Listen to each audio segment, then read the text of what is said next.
Hello, everyone. I think we almost have our participants here. Welcome to the roundtable. It's an happy midweek, an exciting midweek. So, thank you everybody for making your presence today. It's lovely to have you all around. I can see the room is already filled with some warmth and also some heat. Warmth with all your lovely faces, and heat because all of you are managing a lot of stuff in your plate, and then you have made made time for us to be here. So thank you everybody. um, so here's the thought that I've been playing around for some time about membership management. And as I talk to more downtown organizations, I I kind of get a feeling that there is a similar story and almost similar, almost same story across all downtowns managing membership. But just I've also been talking to a couple of them, and funny, they tell me that the story is similar, but what is different is there are plots and turns, and it is more likely like a mystery novel because of the plots and turns. But what is not very interesting here is the end is always the same. The plot is almost similar. So we are talking about how can we manage this membership in the right way. We kind of get started. I know the downtown professionals get started in the year. We have an absolute idea of where each member is in part of our or in part of the renewal cycle, and then suddenly somebody renews early, or somebody disappears, or someone is asking for an invoice that was paid kind of 2 years back, or someone is swearing by the name of God that he never received reminders. And our downtown professionals are trying to wear multiple hats, being the detective, being the storyteller, the firefighter, trying to put out the fire. But in all this, there is so much of chaos and commotion. And what we would like to do today is make sure that we are able to manage membership with automations, which can do the heavy lifting. And we should be able to see how District 360 can piece the puzzle together. You're looking at the list of logos that we are having here, the list of downtowns that we are having here. A big shout out to everybody. Thank you for making time. Thank you for being here. And I know each of you, there is a fantastic mix of downtown here who are navigating the challenges around membership in their own way. And with that, I would now look forward to hearing from our first co-presenter, Jessica White. She's a director of operations. She also manages accounts, payables, and receivables. She's from downtown Mobile Islands, Alabama. She is bringing us a very different perspective of how things have become easier after setting up automations. So I need to thank her for that. And I also need to give her a big thanks for sharing a Thanksgiving recipe that she recently shared with me. And I have decided to reward myself with a treat once once the roundtable goes on smooth. So over to you, Jessica. We're looking forward to hear from you how you're managing your district operations around membership, and what's working well. Take it for you. Thanks. That picture is hilarious because I think it's like pre-pandemic, like 7 years old at this point, and I'm like, oh, those are the days. But yeah, thanks for having me today. Excited to see everybody on and excited to learn some stuff after looking at the presentation. You asked me to talk about our experience with membership, and I'll start by saying I've been with the Downtown Alliance for 6 years. When I started with the Downtown Alliance, we had a different CEO. We had a different director of communications, and they started the Business Improvement District in 2005. So those two powerhouses of women started our bid and basically raised it for 15 years. That to say, membership lived and died in their inboxes because they started it from the ground up.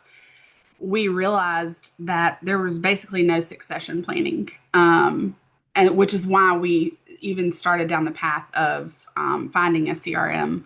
Um, they had not engaged a CRM before I started with the company. We did start out with PBID and were not successful in launching that with our needs. Our communications director, Carol Hunter, at the time talked with Catherine with District360, and um, it was a slow rollout, but we really haven't looked back since then. So before District360, we're running on QuickBooks, generating invoices out of QuickBooks, which we still do. But that file, that Excel export, was basically how we managed our membership year on year. So every year had an Excel file. And that was the mailing list. Checks came in and you would put in the Excel file where the payment was to reconcile so that the rest of the staff that didn't have access to QuickBooks could see that that was paid. Any kind of communication with members that was handled at a face-to-face level or on the street or through email was basically the CEO or the comms director, and it never left their inbox. So any other employee that started was having to, it's like they couldn't have a conversation. We still don't have anybody in charge directly of membership, but we knew that membership, our assessments for real property, we're not growing that out unless we expand the bid and get the legislation at the state level for that. We knew to grow membership was a great opportunity, especially since small business is on a steady growth path here in our small port city. But to do that, we needed a little bit more tracking. So in comes District360, and I guess I'm going to share my screen. Or Vina, did you want me to share, or did you want me to just talk about some stuff? I can let you share, Because Jessica. okay,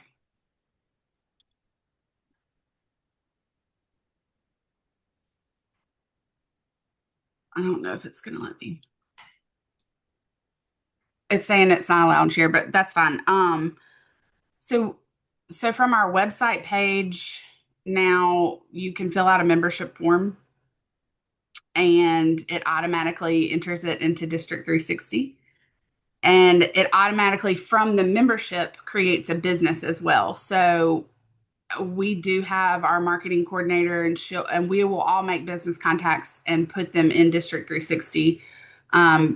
But having that outreach capability, like I can add a business into District360 and then say that I've made an outreach for them as a member, or I can say that they declined it, or I can say we offer a first year free for our small restaurants and retail businesses. So we're able to track the start and end date of that first free year. And so after District360, now the full staff has basically they have the bigger picture now. Anybody can log in and see the email communication that myself or the CEO has had with these members, programs that we've started, like membership of the member of the month. They can be flagged. Everybody can see that. So we've gone from everyone having to ask the CEO or the comms director about any of the membership contacts to literally the first week our intern and our receptionist started. I made them a District360 login. They can type in the global search this business's name or this contact's name when someone calls, and they immediately see they're a property owner, they're a member, they're a business that's not a member yet. Jessica emailed with them last week. So it's just been a game changer. When we bill for membership from QuickBooks, we don't do invoicing in District360, but when we bill for membership, we put in all of the billing, upload the billing sheet into District360 and then just mark as paid. We basically every 3 weeks just do a reconciliation for payment. It takes about 45 minutes. And that way you can print a list at any given time of all paid members, but also, our accountant only cares about who's paying. She doesn't, we have outside accounting. So when we reach out for a membership list to her, she's just given us maybe who paid. And it's really hard to see the picture of who we might be losing from that list. But with District360, we can see, oh, we haven't made a contact with this person. We haven't heard from them in over a year. It's time for us to go by. It's time for us to reach out. And it really just does allow everyone from intern to CEO to see that full picture, because we are a relatively small downtown. And it is very organic the way we reach out to our members, but that is easily translated through District360. And yeah, I think I touched a little bit about the integrated mailing list. The just using MailChimp, I can use contact tags like if they won the membership of the month, or if they have won awards for our Main Street Mobile Awards. These are things we can pull different email lists to very easily into MailChimp. And then also write in my email, any kind of outreach I do immediately just logs into the file, whether they're a property owner, business owner, member, and you can see on one screen any kind of contact that I've made and the emails that have gone out without me having to log anything extra, which is fantastic. Because if I have to do multiple steps, chances are something's going to get left out. And then, oh yeah, okay. So I talked about the automation, which is great, especially now that we use Stripe. Vina, was there anything else you wanted me to touch on, or did you want to have questions? Yeah, I was just trying to see how District 360 has made your job easier, and I think you touched upon that. You answered that. It sounds good. Um, Thank you very much. These were very insightful. The notes that you shared have been very insightful. And yeah, I mean, you also shared it with a context there. You said the context, you got the woman power into it. And then you talked about spreadsheet challenge. It's like, yeah, talk to me about it, kind of a moment there. And then you got this aha moment where any member, even from a receptionist, is able to look up a member in the CRM and figure out what has happened with that business. So I think that's the aha moment that each person would be looking for when they are especially handling challenges, when they are handling bottlenecks in this workflow. So it's wonderful, Jessica. Thank you very much. Thank you. Thank you. Thank you. Um, so that is good. And I want to have this question to the floor. So we talked about, especially Jessica talked about how the downtown manages the first time business owners. Not, I mean, I remember in one of the meetings she even called out, we do not burden them with, a membership fee in the initial year. So this kind of data transparency is coming with the with the automations around. But for us to manage the members, and when they start paying a fee, when they start, I mean, they're paying tax, they are paying a membership fee over a period, and then there is some kind of a responsibility, there is some kind of an they start becoming invested, and they start having skin in the game, and it is now kind of an reciprocation from the downtown professionals to keep them this relationship solid, to keep the relationship strong. So I want to pose this question to the established downtowns, to the district level organizations. How do you do this? How do you manage the dynamics, and how do you keep the relationship strong with your members? Um, I would like to hear it from the people around, and maybe we can chime in with any of our thoughts. But yeah, let's go around. Um, is there anybody who would want to talk about it? Or I was thinking I can pick I up. can, Yeah, go on. if you, so one of the things that we do to keep our relationships strong with our members is we do some social things, and I don't think that that's particularly unique. But we do give members a chance to connect in person several times a year. And members seem to really appreciate and like that. And we've actually seen if we do some reminders, if we have members that have not renewed yet. Like, hey, remember we have this member mixer coming up. You haven't renewed. We see a little, not a groundswell, but maybe a couple of members will, that prompts them to do it, which Mhm. seems to indicate that they find value in that. They also get all of our communications, and again, I don't think that's revolutionary. But I think the more touches that you have, the more positive it is for them to see the value in being a member. Sounds good. Sounds good. Um, I was So We also. do. can I just add to that? No. Um, from what Nancy was saying, we do the same. We actually we call it member briefings, and we have several as well. And ours consist of members meeting at a certain like sometimes at our location, sometimes at a downtown location, as far as one of our hotels or one of our restaurants and things like that in the DID area. And the last one we had our mayor speaking about the things that are happening in downtown Norfolk. Like we just had a casino that that opened up here in Norfolk, a temporary casino. The permanent one will be in 2027. But just things, just some insight as to what's going on in the downtown area that our members may not know. Hmm.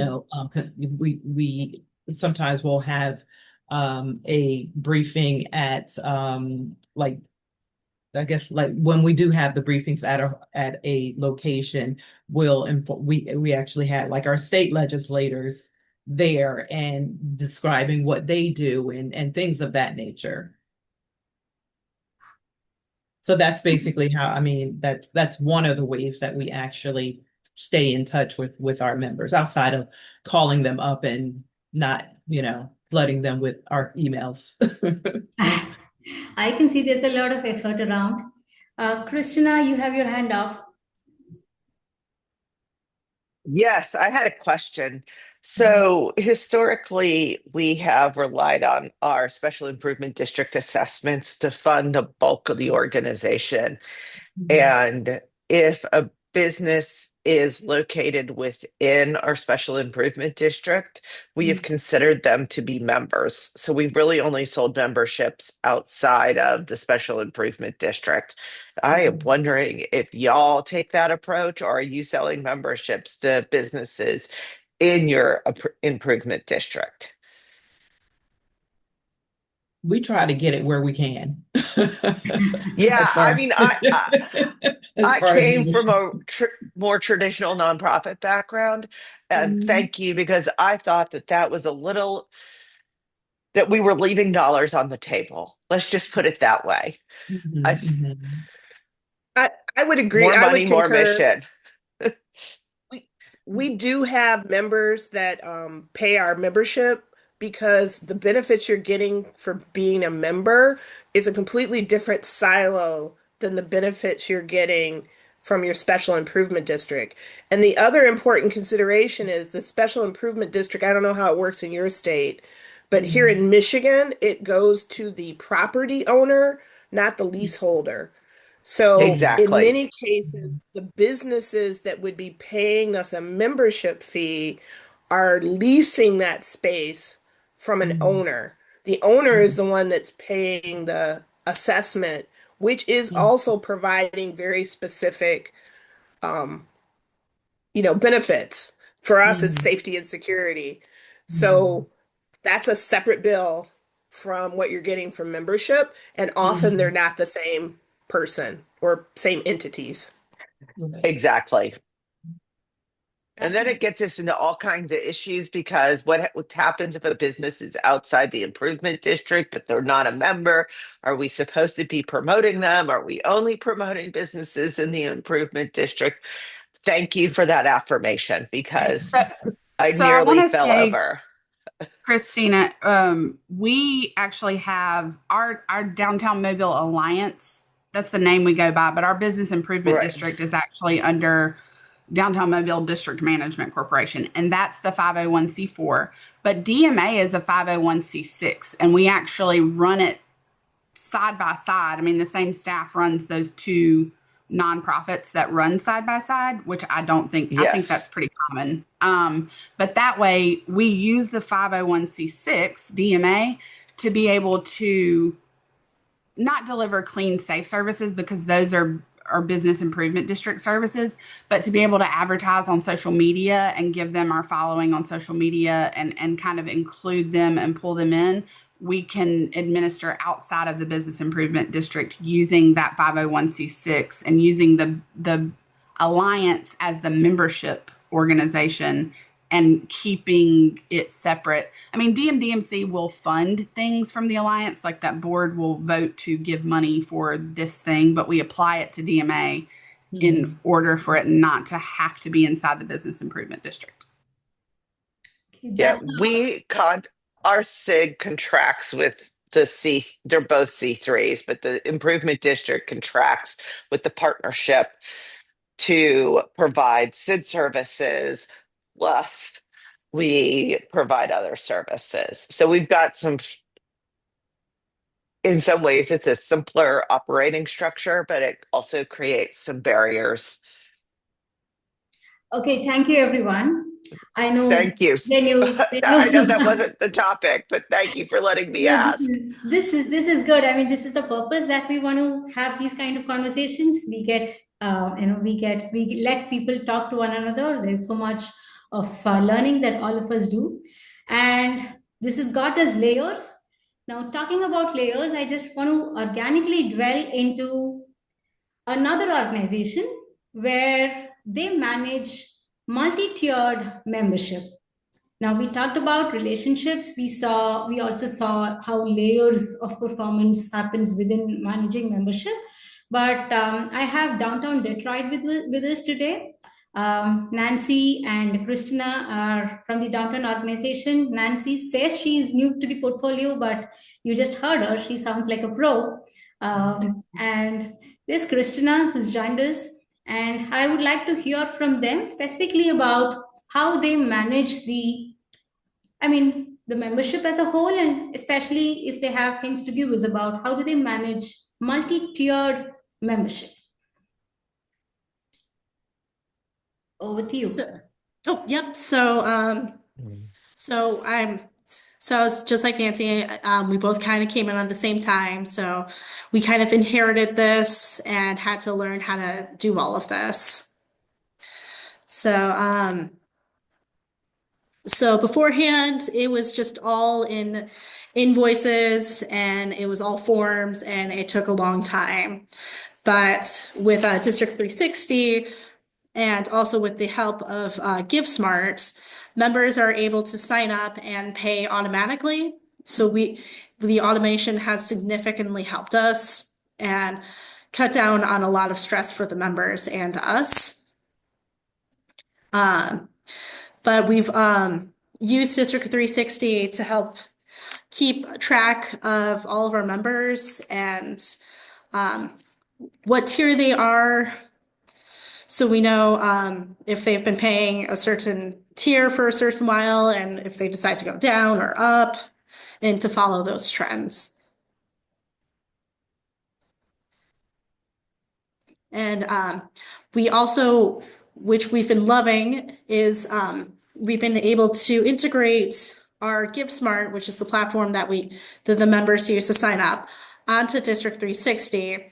So all of the records that they sign in, all of the details they put in to our GiveSmart automatically goes to District360. And that automation really saves time, so I don't have to manually put in everything. It just generates automatically. And then from all the stuff on District360, we can make reports and show that to our leadership team and make it very custom to whatever they want to see. And so we've been using District360 as just our single source of truth. So if whatever District360 says, that's the correct information.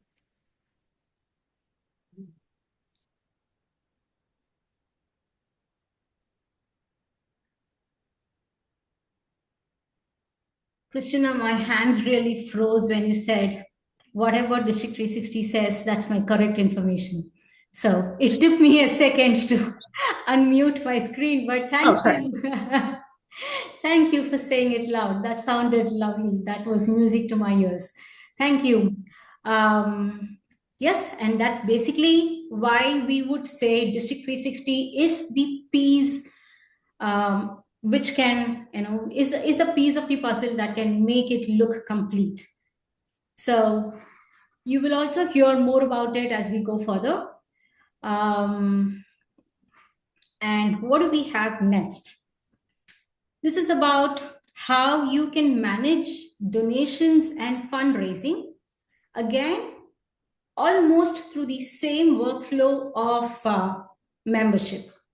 When I was preparing on this topic, it is a little funny, but it felt like membership and donation/fundraising are almost distant cousins of the same family.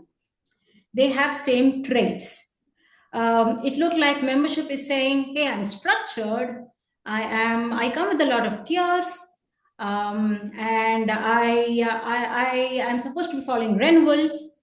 And then there is fundraising, which is saying, I am an emotional person. I run towards a particular campaign or run towards a particular objective. But when I'm looking at it a little behind the screen, it's all the same family traits. So I have got my subject matter expert, Yasser, who has joined us today, and he is going to explain how he has tweaked this membership module to a couple of our customers, and he has made it happen to track their donations and to track their fundraising. And what are the opportunities of integrations that come along with it? Over to you, Yasser. Thank you so much, Bruno, for setting the stage. And welcome, everyone. I am Yasser. I'm working as a product specialist in Stu84. And yes, let's talk about the fundraising. So here you might be wondering, what is this? This is just a screenshot from one of our clients, Milwaukee.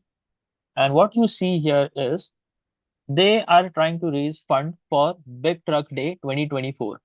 So they have entered that in the field there.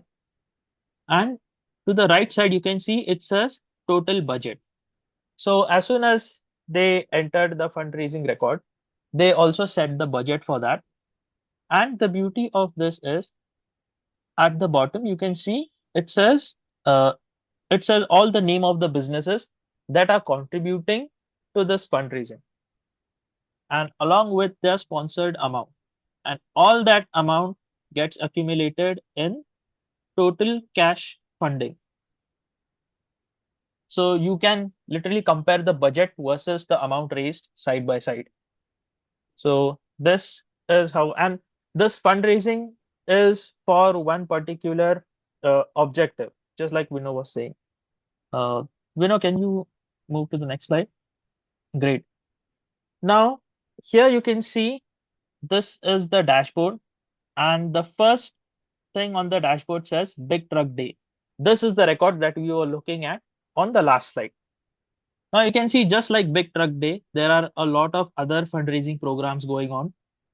And this gives you a better vision on how many fundraisings are there, how much money has been raised through all those programs. And the advantage of this kind of presentation is the leadership team no longer has to fidget through the Excel sheet, spreadsheet, like scroll through the spreadsheets. They can just come in the District 360, they can look at the dashboard, and in a single glance, they'll get to know the statistics of the fundraising.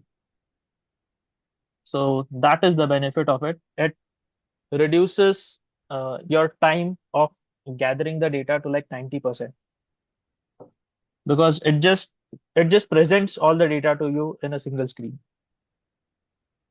That is so that is regarding the fundraising.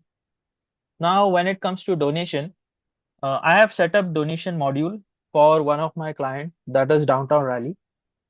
I'd just like to tell a story with their donation. So before we set up their donation, they used to manage all this in the spreadsheets. And I mean, that's the story of everyone. Before they come on CRM, they just export the data from their accounting software and they have to mark the donations and everything there manually. They have to create new sheets for donations and then they have to track that year by year. And like they have to continue the trend in the spreadsheet. So how we solve their problem? We introduce them to a tool called Give Lively. Many of you might have heard of this tool. Many of you might already be using this tool. So Give Lively, what Give Lively does, it allows you to create a form and publish that on your website. So as you can see from this flow, a form is placed on your website. Then all the payments from the website, all the donations from the website get into Give Lively. And they get synced with the District 360. And it also it can be further synced with your accounting tool. So for example, Sage Intacct or QuickBooks, those kind of accounting tool. Now, the benefit of this setup is you get this kind of reports and dashboards in District 360. The data becomes a lot easier to manage. Now, if you see in this dashboard, in the right side, you can see a bar chart of all the campaigns and the donation that has been collected against all that campaign. So this is just one example. You can build a lot of beautiful dashboards and reports and have a better graphical representation of your data that you have never seen before in Excel sheets. That's all I have. Thank you. Thank you so much. Thank you, Yasser. So this slide is one talking of donation and fundraising. We just heard about it, but it is, another part of it or another angle to it is take a look at the integrations that can be made with District 360. So as Christina called out, this could be your source of truth because when the integrations happen, one of the charts here, I don't know if you are able to vividly see this. It is talking about a QuickBook entry. It is talking about what book of accounts was debited, what book of accounts was credited, and this is directly from the QuickBook. So nothing more than this, which could solve the data that could be presented to the leadership, or will set yourself as an, let's say a home page that will keep reminding you of the payments to be followed, the accounts receivables, the account payables, and all that comes when you manage a donation workflow or a Give Lively, fundraising workflow. So I think it gives you an understanding of how the whole setup is done when you have these integrations, like the systems talking to one another, and it actually makes our life easier. With that, I want to now say that we are at the open session of the floor, and let's talk about any questions that we have not covered yet. Yes, Dave, go for it. Yeah, question for you on that major initiatives, Yasser or anybody else. Clearly, you can use it for fundraising and donations. I was wondering if anyone uses it for almost project management to track, your initiative through till completion. Yes, you're absolutely right. It can also be used for project management and any kind of customization you want. We can bring the customization. So for project management, if you want to track the stages of the project and what stage the project is, that functionality can also be added. So that is a great tool to track the deadlines of the project as well, the reporting, and the people who are involved in the project. All that thing can be tracked. Hey, can it be tailored to send reminders to you, just kind of like a Yes. meeting pop up on your desktop, things like that? Yes, definitely. Okay, thank you. So, Dave, I should say you have a good eye there. Major initiatives are most often, this module kind of doubles up as a project management tool and a fundraising slash campaigning tool. You're on mute, Dave. Sorry, here's my current tool right here. This is good. Cool. This is good. That was lovely, Dave. You had a good eye for detail there. More questions, and we would love the space to hear from your peers, and we could chime in if we have a thought or two to share. But go for it. Let's hear more.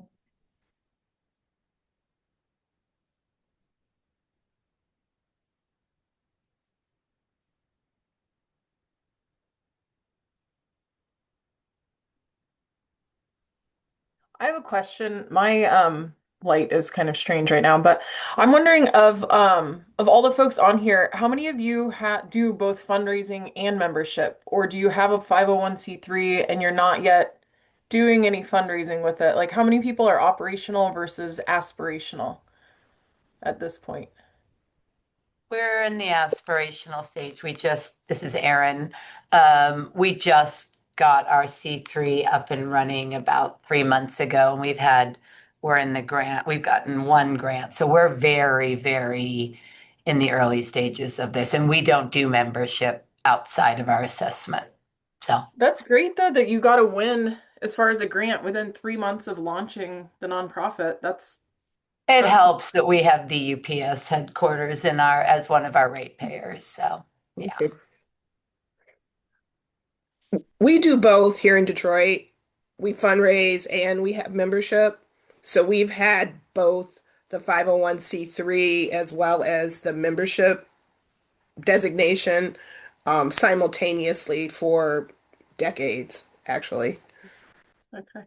Does more of your revenue come with either, or are they evenly balanced, or can you give us a sense of what percentages you're looking at? Oh, the fundraising far outweighs the membership. The membership is this, we're trying to grow membership as to be a more substantial part of the budget, but we are sustained by grants and corporate dues from board members. So Okay. they created many years ago a system where our board members are kind of industry leaders, very C-suite folks. So basically, when they come on, they're agreeing to get resources from their company. So it's not coming from their pocketbook, it's coming from the pocketbook of the company that they represent. So there's that silo of funds, and then grant specific projects that we do. We manage parks. So we're a little bit different animal than just membership because we're also managing physical spaces in the downtown area, separate from the assessment district, just to be clear. So the assessment district is doing safety and security and cleaning. We're doing both membership kinds of things and business kinds of things, but then we are also maintaining an ice rink and providing concerts. So it's it is a complex set of funding that flows into us, but the bottom line is membership is the smallest of those revenue streams. Yeah, and I think that's not probably dissimilar than too many other folks on here, but what I really liked about what you shared was the piece where board members, when they're joining, are joining with sort of an obligation. I don't know if it's written or if it's understood in It's some other way, but that there's it's a donation very piece that comes with that. And I think what's key about that I really like is that a lot of the folks on this call and a lot of our District 360 folks are assessment based. but there's a big opportunity, and the assessment is just hitting property owners. It's not necessarily hitting the tenants. So there's a big opportunity to look at those tenants, board members with more of an official obligation. So I really like that nuance there. That's a really interesting piece. I think that comes with some board obligations financially. It does. We're right kind of at the precipice of I don't know if we'd call it a merger or what. We have kind of a hodgepodge. There's a C6. This is Waikiki I'm talking about. There's a C6 that's kind of like a improvement association, and then there's the WBID that I work at. That's the BIA that's funded through commercial property tax assessment.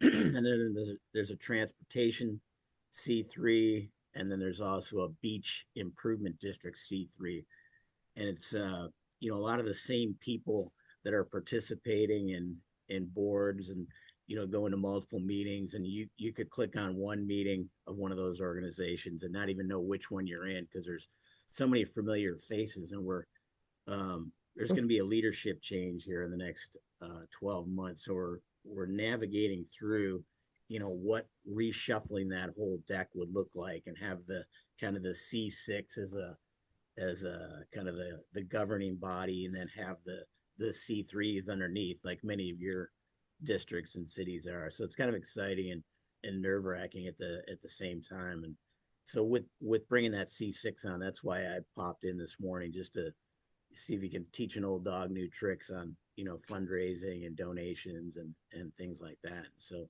it's really interesting kind of just to hear the similarities of how you all have your organization managed. One thing I was going to say real quick, and then I'll be quiet, is when you have the C3, like clean and safe program, or whatever your work on the street is, if you can bring in the donation through the C6, you can really show, hey, what the donor is going to get a bang for their buck when you actually have the boots on the ground that you can show like an immediate impact from them, whether it's an extra event, or extra cleaning or prep before and after. So I guess the marriage between the C6 and the C3 and having the boots on the ground capability on the street really is a powerful combination that provides value unlike any other chamber like organizations out there. And I think the potential for that is really big in our districts. If you'd like any of us to come walk through those ideas with you, I'm sure everybody on this call is happy to come do that with you, Dave. Just let us know. Yeah. I hear you. Yeah, I live in Michigan. We have 6 inches of snow today. Yeah, I am I happy. did my time with Aaron in Seattle for 15 years or so. So this is kind of a positive payback for me. That beach improvement district, or whatever it was called there, I immediately thought that is very unique to that. I'm sure a lot of these folks wish they had a beach 100%. improvement. It's kind of the environmental side of it, keep making sure that we're not contaminating the water, and the sea life is protected, and Yeah. the whole bit there. So interesting though. Yeah. All of us are looking forward to your invitation, Dave. Happy to join. You're all welcome to come on over. We'll get together and talk shop. I can't fund that travel for you though. We need IDA to have a conference there for us, and then we all have to. Do like a West Coast in February, right? Yes. Yes. The West Coast Urban District Forum. Yeah. Agree. I'll vote for that. That's great. We have more time. We can talk through a couple of more questions, but in parallel, I would like you, I have a request. If I would like you to think about the year 2026, and I would like to maybe list down your priorities in terms of automations. What are your top priorities for automation in the year 2026? Let's use the chat window. We are happy to take take your inputs there, and we are also looking at where should District 360 be helping you more, be supporting you more. So please take a look at your priorities, and we are looking forward to learn them.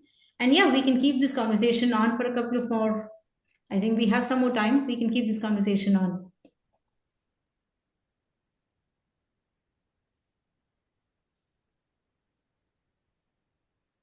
I think Christina brought this, and I'm not very sure. So I had this question. So we talked about managing businesses or managing members who are, I think Christian got this. So there are people who are willing to donate, are willing to become our member, but they are not a part of our downtown, or they are not listed as a business in our downtown. I heard this recently with a couple of other customers as well, and I wanted to know if you will then list them as your businesses. Like, would you take them into your database? Because one of the customers was looking for a workflow when there is a new business trying to sign up as a member, and if they are not a part of the database, they get added to the database. Is this something that is something familiar to any of you here?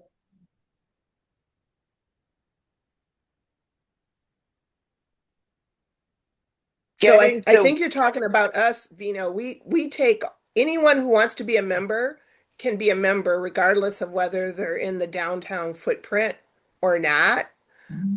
We have some members that are, and I think again, this is not unique to Detroit, that there are different sort of quadrants.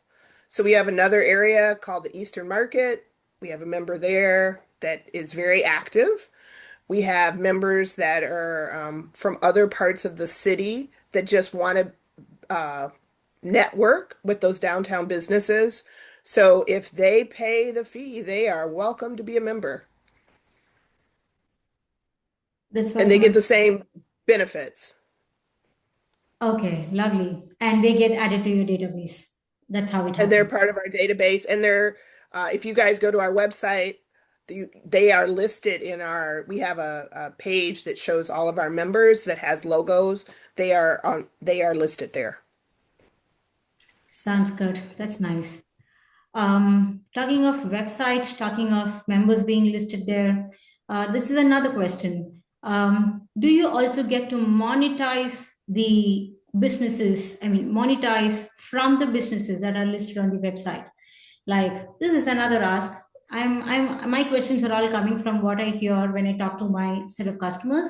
So is there an opportunity that you list down certain specifics of a business in the website for a paid member, or the business kind of gives you an additional payment to list down their data there, list down not the basic data, but let's say a little more in detail. Maybe an example is there's a restaurant and it's called the Olive Garden. It's listed as an Italian restaurant, but do you also get to list down their menu? And for you to list it down, the member has to pay more, or the business has to pay more. Is this something which is sounding similar to any of your downtowns?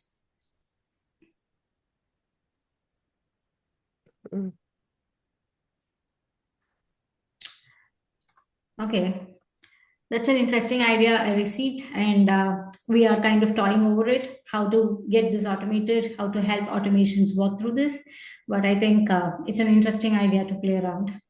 So this is about providing more privileges to the members. So whoever sign up for the membership program, by signing up, they can get more privileges, like more access to the data, more access to the networking among the businesses. They'll have access to certain pages of the website that will expose them to certain information that is only restricted to the membership, only members. So that kind of a inner circle kind of thing. Oh, that's interesting. Makes sense. Good. If we have no more questions, I think we are at the end of the show. Thank you. Thank you, everybody, for your participation today. And I would like to say, if you are finalizing for your priorities for the plans next year, and if you're considering automations, we might have a couple of year-end offers. So do write to us one-on-one, and we can discuss that more. But thank you for the energetic participation today. They say, it's in a round table, it's the only discussion where it goes in rounds and it is still productive. So this was indeed productive. Thank you everybody for your participation, and your job is something which is very complex, very impactful, incredibly impactful, I should say, but you're also able to add that human touch to it. So kudos to all that you've been doing. Thank you very much for your time and your participation today once again. Thank you. Bye.